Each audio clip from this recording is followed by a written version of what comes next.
We are here today with Edgar Award and Swedish Super Bowl winner Eli Cranor. Eli, welcome to the Elmore Thanks, Wonder sir. podcast. How are you? Yeah, Judd, I'm great, man. Thanks for having me on here. This is a really special treat. Well, we're very lucky that you're able to make time for us. I know you're a busy guy. I like to start these conversations off in the same place, which is what was the book of Elmore's that made you want to read more? What was the book that grabbed you and made you realize, oh, this guy's pretty special? Yeah, I've actually got it right here, Judd. So I had all these props. I didn't realize that nobody could see what we were doing. So if for those who are just listening behind me, I've got all of my I've been collecting signed first editions of Elmore's books for forever. There's a great bookstore in Jackson, Mississippi called Lemuria Books. And so it's been like the Okay. best thing ever for my wife because now every Father's Day, every birthday, like she doesn't have to think at all. She just calls up John at Lemuria Books, and they have all of He them. And probably it, knows to call her.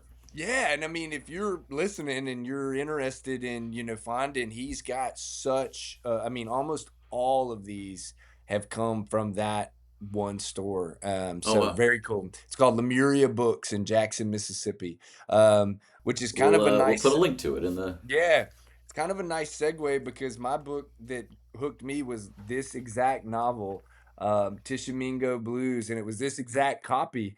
And I had no idea. I mean, I remembered watching Justified. My parents loved Justified.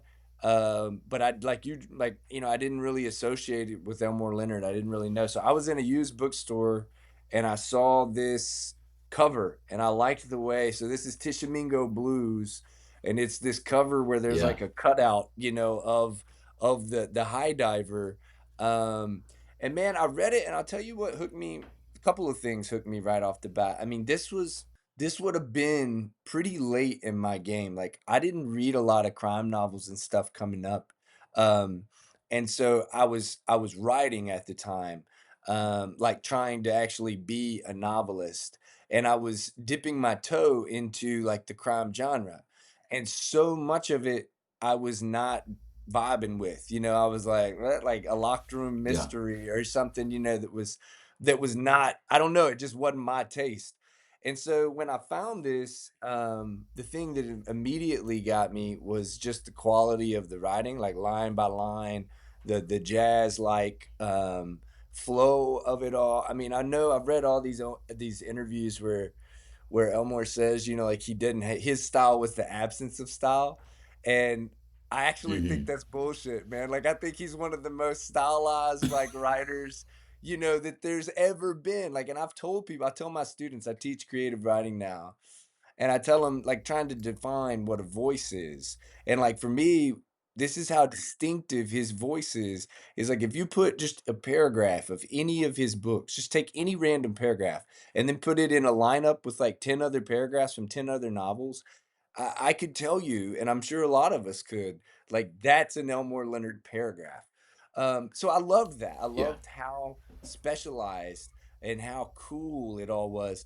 Other thing I liked about Tishomingo Blues specifically was that it starts with this high diver who's in Tunica, Mississippi, and he's looking over the river to Arkansas, where he sees. And so, as a dude from Arkansas who was trying to write Arkansas stuff, um, you just don't see much Arkansas in Insta. I know I didn't, especially coming up. So it was kind of this perfect storm. And Yeah. man, when I read this one, it's been the only time this has ever happened to me. I was so um I was so mesmerized that I really went on like a 30 book run where like all I Hmm. did for like a year was just read Elmore Leonard. Like I just, and my wife was just dying because I would try to like vary it up. Like I was trying to have, like a wider palette. And my wife would give me a book or a friend would, and then I'd go back, and she was like, "Oh, you're stuck." So yeah, I'm very proud and happy. I mean, I have all of his books and I've read all of his books and a lot of them more than once. Whenever I get stuck, it's kind of like a security blanket. If I get in like a reading slump, I'll just go pull off an Elmore Leonard novel off the shelf, and I'll know that no matter what book it is. I mean, I always tell people this, like, I don't have a favorite Elmore Leonard novel. It's not the stories for me that ever matter. It's the writing and the people. And like I could just open up to Hmm. random chapter 13 of any of his novels and start reading and just be totally wrapped into it because of how much I like the way he tells a story. I'm curious. Well, a couple things. I was going to ask you. I mean, your most recent book is Mississippi Blue 42, which I really, really dug. And I was thinking a little bit about. I mean, obviously, there's the Mississippi setting, but I was thinking a little bit of Tishomingo Blues, and so that's pretty cool that you held that up as the first one. Of all my work, that book was like that was my love letter to Dutch. Like that was the one where I was like, if I'm just gonna try and do my best impersonation, or because the thing that Dutch that I also loved of him that was always a little outside of my grasp was his ability to keep it light. Like Hmm. it could get very dark, it could get very heavy, but he was the grand master of balance and having that light touch, Yeah. even in the darkest of moments. Yeah. And for me, that didn't come naturally as a storyteller. For whatever reason, I would always just devolve to the grittiest, worst note you could possibly hit. And so Mississippi Blue was this big stretch for me, and that was even as I was like conceptualizing it and pitching it, I even would say things like, imagine if Karen Cisco, were investigating a big college football program in Mississippi, like I had those exact Yeah. characters in my mind trying to get, that part of it right. So yeah, a definite lineage back to Tishomingo I blues. had a job in college where I sold books door to door.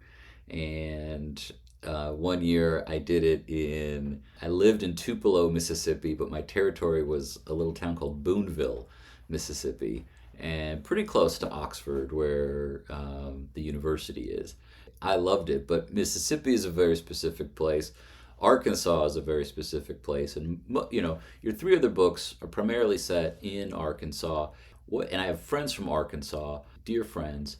What is about Arkansas that is unique in the South? Like what's special about Arkansas? I mean, I think what makes Arkansas really fertile soil for storytelling is the lack of awareness or knowledge about it. Um, so hmm, what I mean by that is that I mean, like, if you think Mississippi, you can trace a lot of literary roots back to Mississippi. If you think Arkansas, like, yes, Charles Portis is from Arkansas, but even like True Grit doesn't really take place in Arkansas. It's not really like a Arkansas, hmm, like breathed in book. A lot of it's in Oklahoma, and Maddie just actually right outside my window here, I'm looking over Lake Dardanelle into Yell County, which is where Maddie Ross starts her voyage to go avenge her father's death in Fort Smith, and then she's right over in Oklahoma. So it's not much of an Arkansas book. So I say that to say, like, even as I was writing Mississippi Blue 42, I knew like all these things that had been established about Mississippi, these tropes of the Delta. And it's kind of a nice thing about Arkansas is that a lot of people, and it depends on where you are in Arkansas. So like I was born in eastern Arkansas in this little town called Forest City, which is in the okay, geographical and cultural Delta region. Like you're in the Mississippi Delta. It's like 30 minutes west of Memphis. And when I moved at 5 years old up to where we live now, which is actually in the River Valley region of Arkansas, about 6 miles south of the Ozarks, culture and geography were it was like we had left Mississippi and moved to Missouri. But like we are actually in Arkansas. And if you get down in South Arkansas, it's like you're in North Louisiana. So there's this strange kind of ambiguity to the identity of Arkansas dependent upon where you are in the state. And as a guy who's lived, like I went to school for a little bit in South Florida, I lived in Sweden, and places like that, like in Miami, I would say I'm from Arkansas, and I would literally have people say, is that a state? Like, is that even a state? Like, that's how much they didn't know. And then their next question invariably was always, do y'all wear shoes or do you wear shoes, in Arkansas?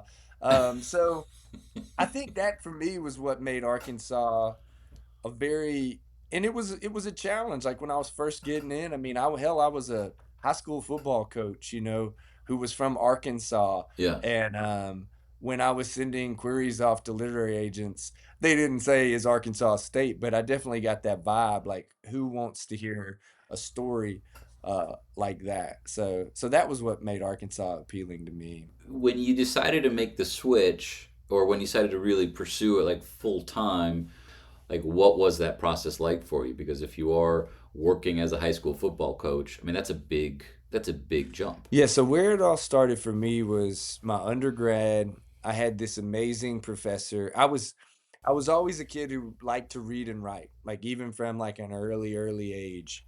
And I had a high school teacher who told me, Eli, if you like to read and write, the only job you'll ever can get that'll make you any money is being a lawyer. And she was like, and you're gonna have to sell your soul if you want to be a lawyer. So I always was like, well, shit, like I guess gonna have to be a lawyer. But I wasn't ever like fully in on it. So I did. I went to college. I was playing quarterback, and but it was strange because I was an English literature major with thoughts of going to law school. All the way up until my junior Hmm. year, I took an intro to creative writing elective with this cat named Johnny Wink, Professor Dr. Johnny Wink. Johnny Wink. Dr. Um, Wink. Dr. Wink, man, this cat wore like Coke bottle glasses, sweatpants. He was probably about 65 at the time. He had every Shakespearean sonnet memorized and would walk into class with a paperback edition of the sonnets, drop them down on a student's desk and say, pick a sonnet, any sonnet, and do like a carnival trick, like, and then you'd pick, sonnet 116, and then he'd say, pick a line, any line, and you'd Hmm. say, line 13, and then he would say exactly the line, like, he is 82 now, he's still teaching, and has he absolutely like lit a fire, like showed me what my original dream was. I want to be Johnny Wink. Like I want to live this life that Yeah. this guy's living, as a teaching creative writing and wearing my sweatpants to work and having sonnets, chanting sonnets as I walk around, campus. And so I Sounds wrote great. really, yeah, man, I wrote like a wild man for those last 2 years of college. The plan was to go get an MFA. I was playing 2 seasons of college football there, and like I would write a short story. I tried to write a short story a week, and then I would like I'd print them off and I'd slide them under his office door on Friday, and then we'd go play the football Hmm. game on Saturday. And when I came back on Monday, he'd have them all marked up. Which, as a Oh professor wow. now, I know how much I was asking him to do by reading all these really shitty first drafts of stories, for 2 straight years. So the kicker was that I had all my applications sent in when I graduated to go get an MFA. I was dead set on going to Ole Miss. I knew like Ace was a guy that I had encountered. I knew he had played football and had become a writer. I had buddies who had gone to that, and I was just dead set. And I thought like maybe I had a good chance. And out of left field, I get a Facebook Yeah. message from the Karlstad Crusaders in Karlstad, Sweden, about coming and playing quarterback. And I thought like this was before the scam shit like had actually gotten as crazy as it is now. But so what I do is I go to Johnny Wink and I'm like, Johnny, like I think this is for real. I can either go play quarterback in Sweden or I can go get an MFA. And he gave me the best damn advice. He was like, Eli, you can go get an MFA anytime you want, man, but you only got one shot to go play quarterback in Sweden. Um, so I did. I went and I was there for a year, and it was wild. I read Suttree while the midnight sun was blazing in midsummer. I remember that like vividly. Um, Uh, Oh my god. I just absolutely love that experience. Tell me a little bit about professional football in Sweden. I mean, like, how many teams are there? Is there, like, where do they play? Like, is it on TV? Do people follow it? Like, just what would you compare it to here? Obviously, football is, Hmm. football here. But Sweden, where did you live? How did you live? Like, like, Yeah. give me all of that. That sounds fascinating. It was, man. So the deal was this was great too. When I finally had like the at that time it was Skype, like a Skype interview. Um, One of the questions they asked me was like, "Do you want to be a coach?" And at this point, I was like dead set on, okay, like I want to go to Sweden now. And so I was like, well, why are y'all asking if I want to be a coach? And they're like, well, it really helps us. Like if you can bring over an offense and install your own offense, and then you can call the plays like from the huddle, and then we don't have to hire two people and bring over somebody else. Like you can just do it all. And I had no fucking intentions of being a foot I was like, I was ready to go get my MFA, like, I did not wanna be a football coach, but I was like, "Yeah, yeah, I can be a football like, I can install it all." So, that was part of it, and so the way that the league worked was that you could only have 2 Americans on your team, they called us imports, and so everybody else was from, like, most of our team was from composed of like Scandinavia. Like, so you had people from Yeah. Norway, you had people from Sweden, people from Finland. And really and truly, it was more of like a club sport. Like we were getting paid, but most of the other guys weren't. So think of like a The very American players were getting paid. Y yes, the American players got paid, and the way our pay system worked was, like, they flew you over there, they paid you about $1,000 a month, and they gave you a place to live, and they gave you 2 meals a day. You could also get Okay. a car, but it cut into your money, or you could get a bicycle, which I took because I didn't want my money cut into 'cause I had to pay for a lot of Elk Brew, which was the Yeah. best beer, 9% alcohol content beer, which just destroyed me forever. Jeez. Um, so I say all that to say that I got over there and we would travel. Like, so we'd play teams in Germany and Austria. The season Oh wow. lasted like, it was like a 16 game season. We'd take ferry boats to Germany.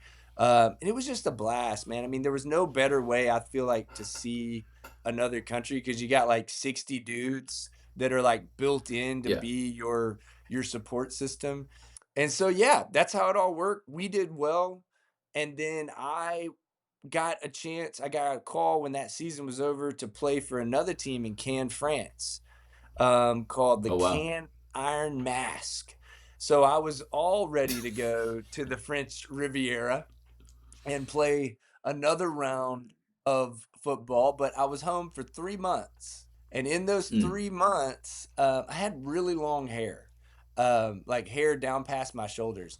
I cut it all off, and I put a Okay. picture on Facebook, and this girl that I'd gone to high school with liked that picture, and so, like, I've been around the world, I've been to college, I haven't seen this girl since high school, but I'm home for 3 months, we start going on dates, and long story short, it starts getting really serious, and I'm eventually like, "Hey, you wanna come to France? Like, you wanna come and play Yeah. and with all," and she's like, "No." She was like, "You got a haircut, so you got a real haircut." She's like, "Now it's time for you to get a real job." And so, I was Oh. like so I was so in love with this woman that I broke the contract to go play for the Can Iron Mask. I got a job, the Oh my only god. job I could get, which was coaching high school football, because I didn't even have like a teaching degree. I just had an English lit degree. So they backdoor me into Yeah. getting me like the teaching degree. And about 9 months Hmm. later, I'm married to this woman. We've been happily married 13 years. And that's how I became a football coach, which is really just kind of the start of how I became a novelist story. Okay, so your thought had been to go get an MFA, and then you go to Sweden, you conquer Europe, you come back home, you fall in love, and you start coaching football. Like, what happened to the Did you just say to yourself, okay, no more. I'm with this girl. We're gonna have a family. I'm gonna like just focus. No more writing. No more MFA. I'm just gonna be a football coach. Like, what was your mindset? Yeah, that was the plan. I had really fallen back in love with football by being overseas and not having the like extra pressure and the stress of it all. And then quickly into my really into my coaching career, I got hired to be a head football coach at a 5A school, which is that goes to 7A. So 5A is pretty high up there at when I was 26. And Oh wow. it was really based more on my playing career than it was my coaching career. I was woefully unprepared because little did I know that being a high school football coach is like being a used car salesman, the sheriff, the mayor, and a youth pastor, like all tied into this one strange job. And long story short, Judd, that was like years 3 and 4, and right into year 5. And we lost every single game I coached except for one. And Oh so by wow. the time that we had lost 19 straight games, I was Whew. so ready to like be done with that I got out. So I like to jokingly say that if we'd even just won half of my games when I was a head coach, I might still be coaching high school football. But what happened was I got such bad got skull drugged so hard and beat so bad that I got out of coaching and went back. I was just teaching like 10th and 11th grade English. And so At the this same foot school or a different school? different school, different school. I was at like Okay. 3 different schools coaching in those 5 years. And then we came back home to where my wife and I were both from. And I started teaching 10th and 11th grade English.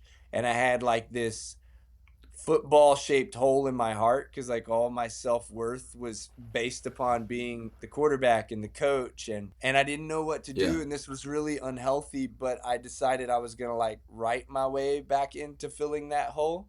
Like I went back to that stuff with Johnny Wink, and I decided that I was like, this was how I'm going to prove myself part 2.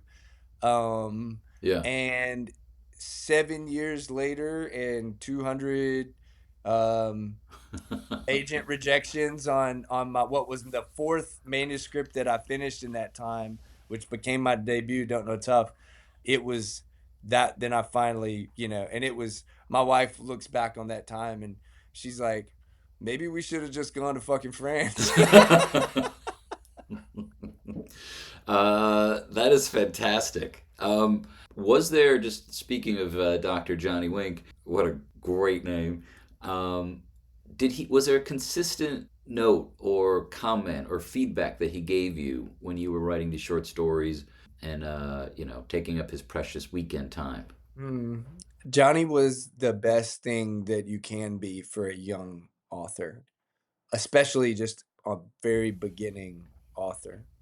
What Johnny would do is he would find the one phrase, he'd find the one line that was actually worth a shit in like the 10 or 15 page story I'd given him. And he'd just underline it, or circle it or put like big stars beside it.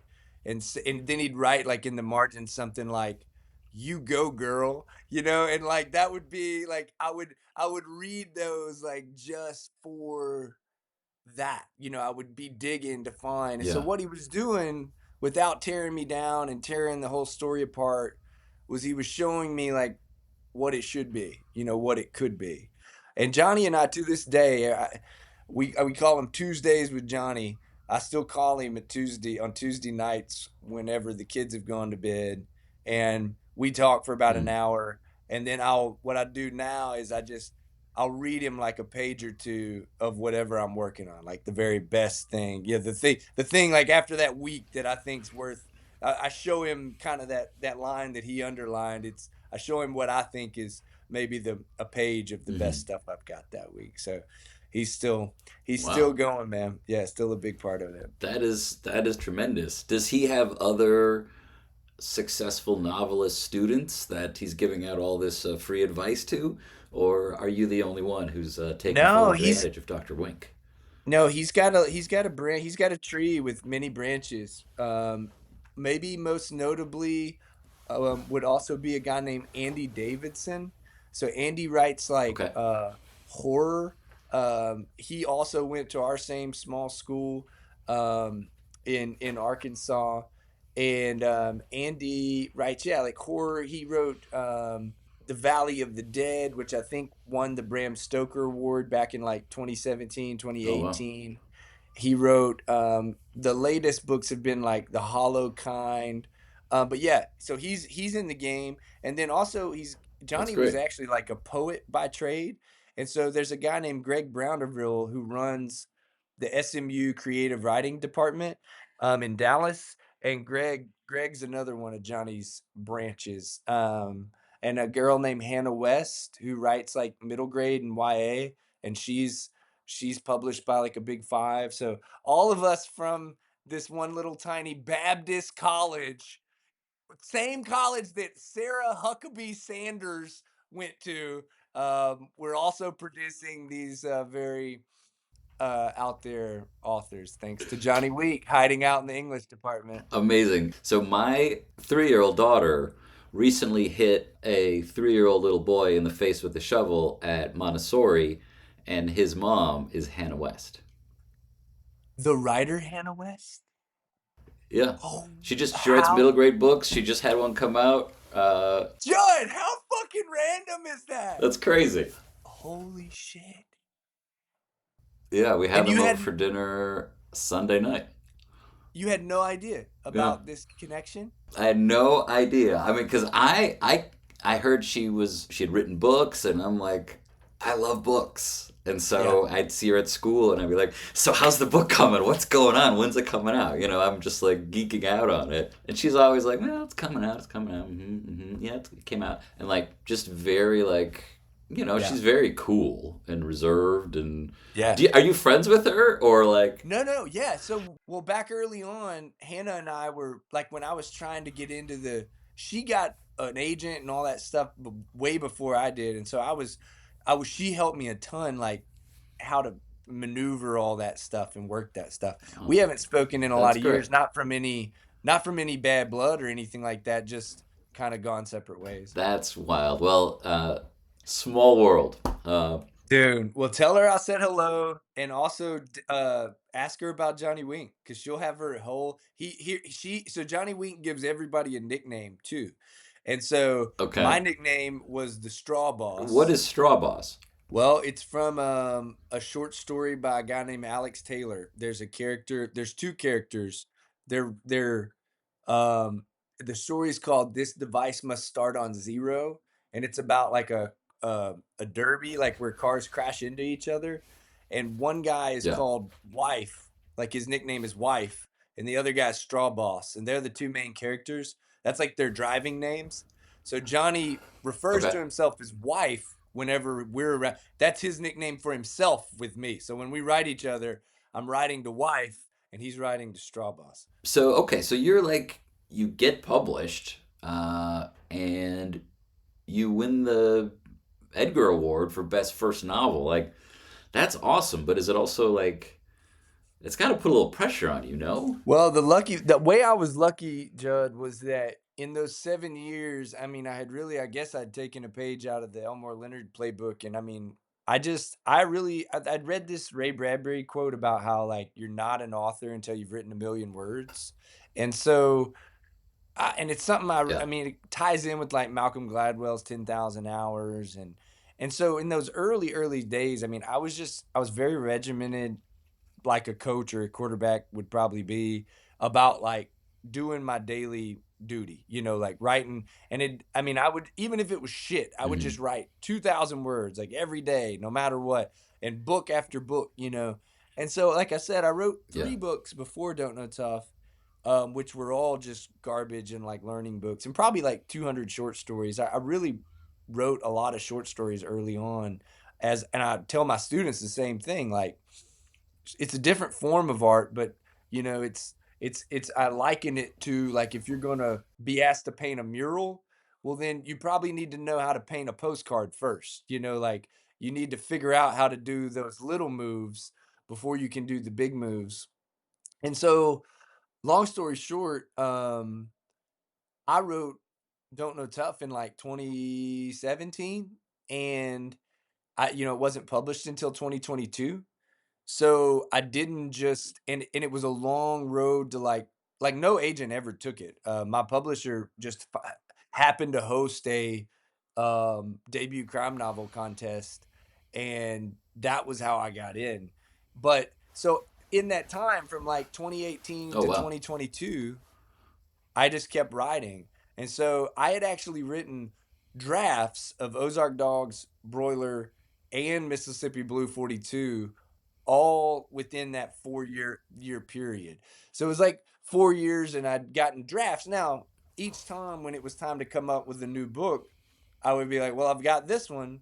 And then we'd have to go and revise. So that's how I was able to get those books out like I did, just 1 year after the next. What was the moment where you just, I don't know if you remember like a specific, maybe there's a chapter, maybe there's a character, maybe there's something that you just sort of said, all right, this is like, now I, like, this is what I've been trying to do this whole time.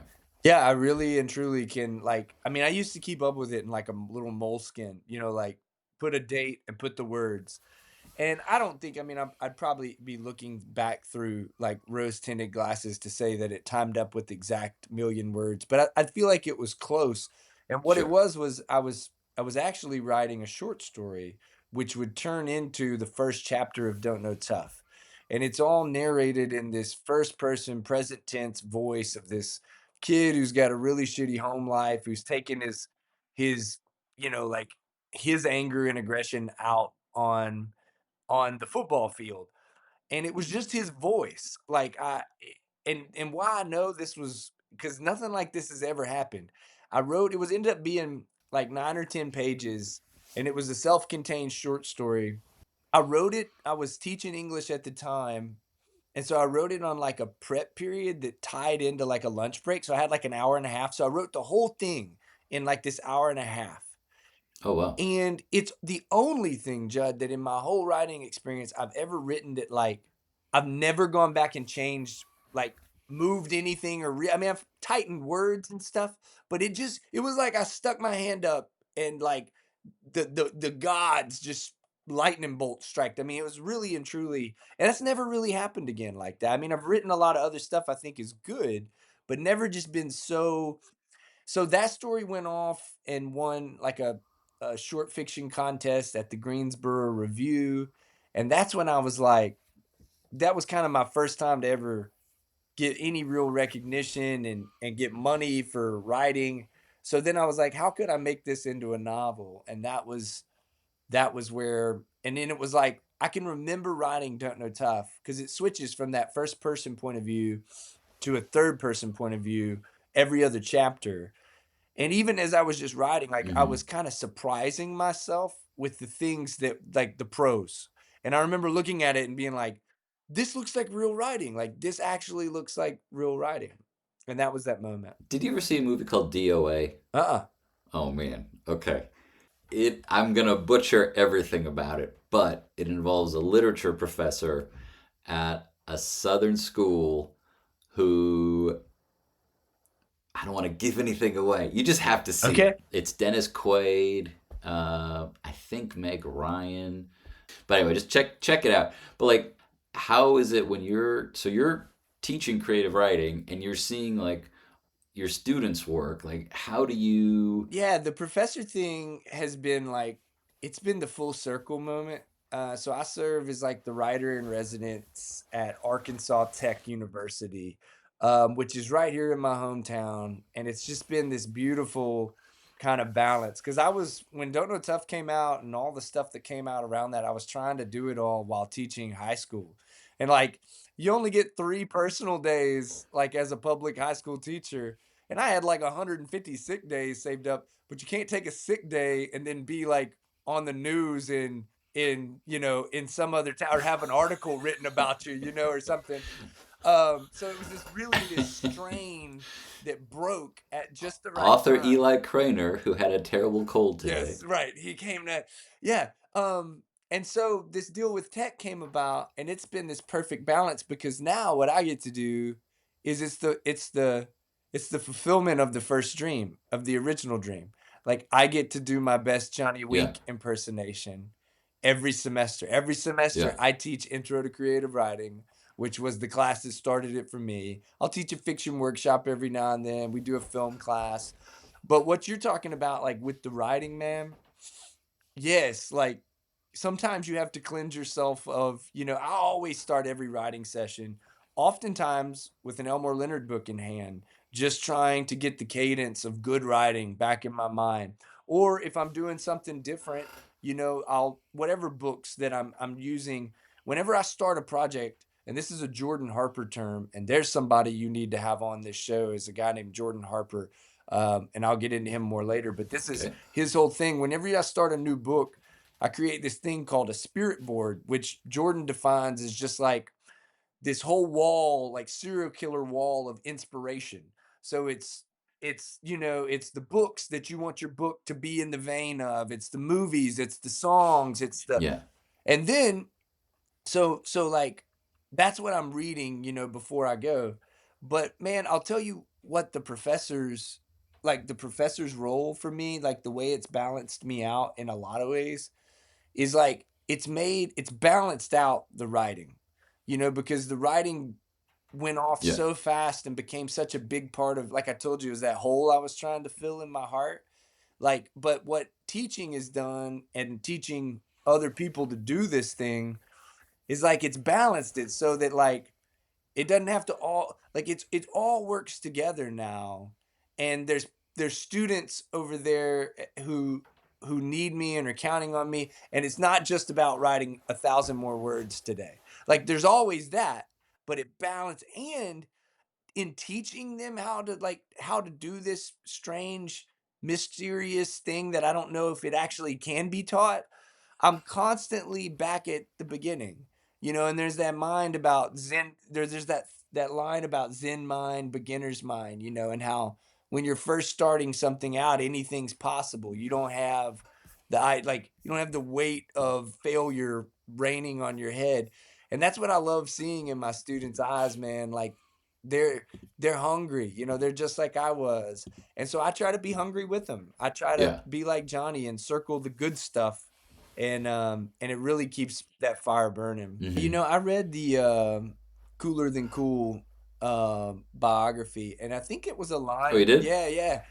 It was a line in there where when Elmore was working for the ad agency, I can't remember who told, if it was his agent who told him or if he just said it, but it was something along the lines of like you don't ever want to get in a place where you have to use your art as your sole source of income.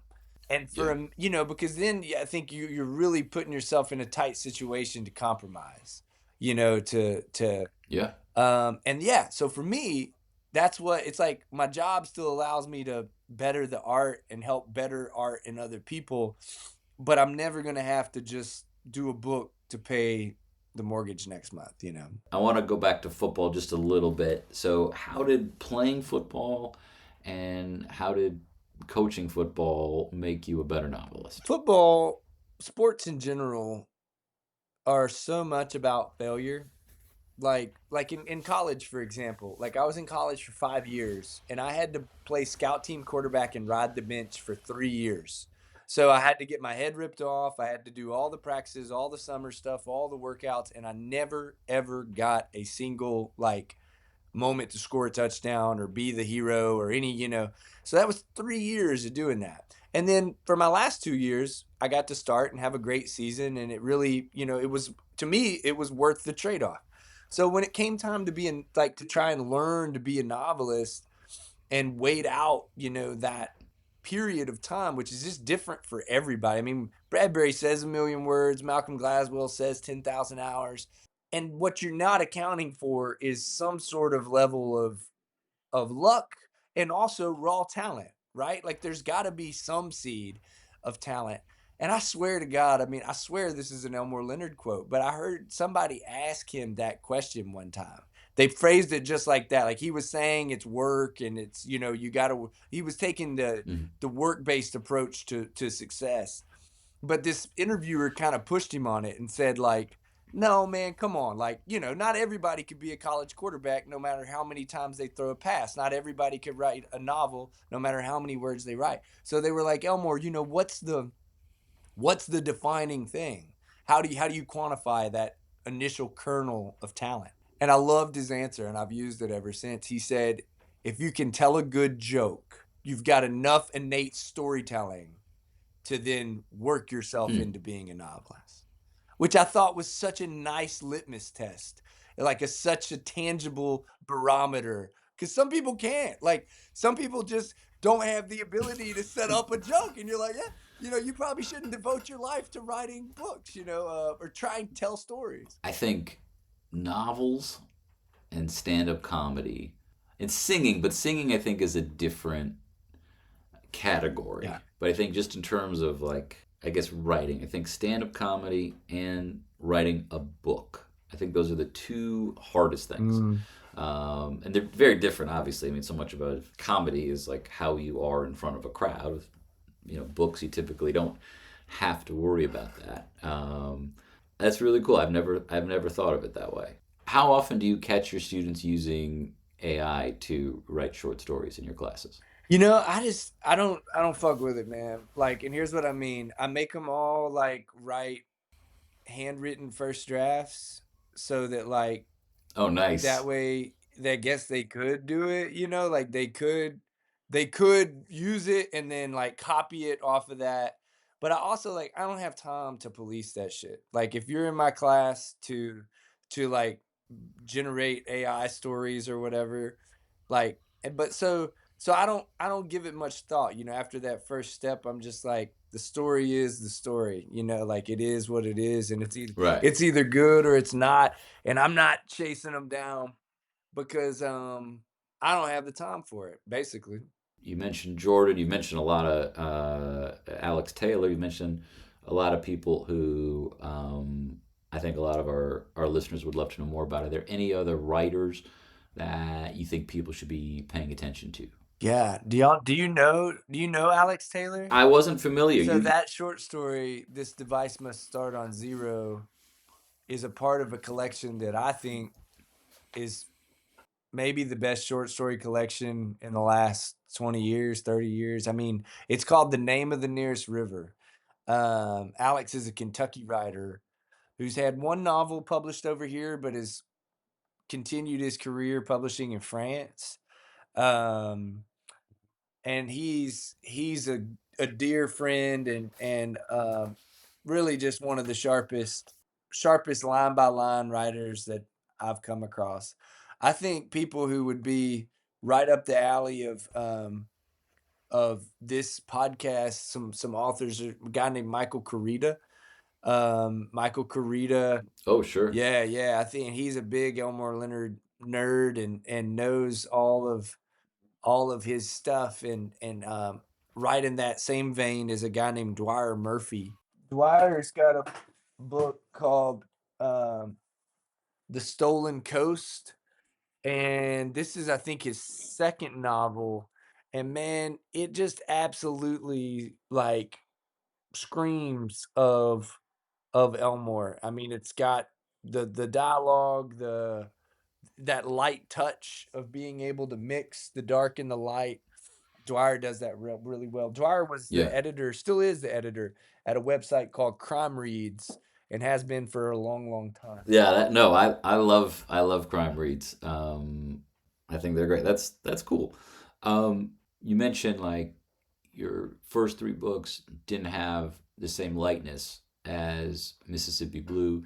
Um, Moving forward, do you have like a you know inclination one way or another if you want to kind of stay in that tone of Mississippi Blue, or just try different things, do different things, or I'm just curious if once you kind of master something, if you want to like stay in that lane or just go do something else. Like, every one of my books, like Don't Know Tough was, like I said, this strange kind of voice driven thing. Ozark Dogs was really more of just like a pedal to the metal, Hatfield and McCoy. or if we're doing Elmore Leonard podcast, like Moonshine War, kind of like just full on Yeah, go. And then Broiler was a thriller set in the world of chicken processing and chicken processing plants. yeah, And then, like you said, Mississippi Blue was completely different in tone and featured a federal agent.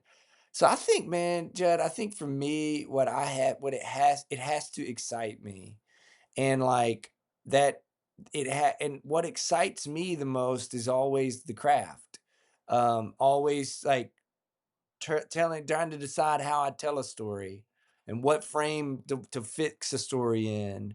And the voice and the tone and like never I think for me, I think one thing I'm learning, I've done a lot of different stuff, um, is that's kind of me, some and I think Elmore would fall into this, like mhm, all the way back to his when he found his voice, like that was his voice. And I think that's extremely yeah, powerful. And I just think, and maybe it's because that voice was so strong that like he never needed to do anything else because every story he ever told he could tell in that one third person past tense. He's got very few first person stories that I've come across. Always is shifting multiple points of view and short awesome like cinematic scenes.